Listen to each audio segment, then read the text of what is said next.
The method for adjusting the steering performance of the GT100 Bulldozer. The steering of the GT100 Bulldozer is achieved by the steering rod handle driving the linkage mechanism, which pulls the booster rod, causing the hydraulic booster's piston rod, shown as A in the diagram, to extend.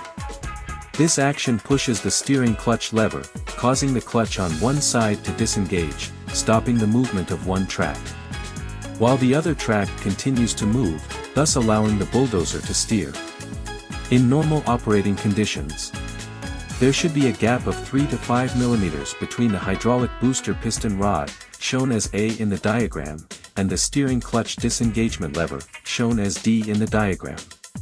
However, if this gap exceeds 5 mm, it may result in incomplete disengagement of the steering clutch.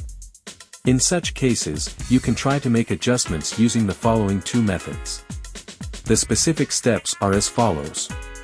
Loosen the backup nut, shown as B in the diagram, then adjust the adjustment nut, shown as C in the diagram. To ensure that the gap between the hydraulic booster piston rod and the steering clutch disengagement lever is within the appropriate range, 3 to 5 mm. After making the adjustment, tighten the nut, remove the steering clutch disengagement lever, shown as D in the diagram, from the vertical shaft, shown as E in the diagram. Rotate it by one spline tooth, and then reinstall it onto the vertical shaft. This will adjust the gap between the hydraulic booster piston rod and the steering clutch disengagement lever to the appropriate value, 3 to 5 mm.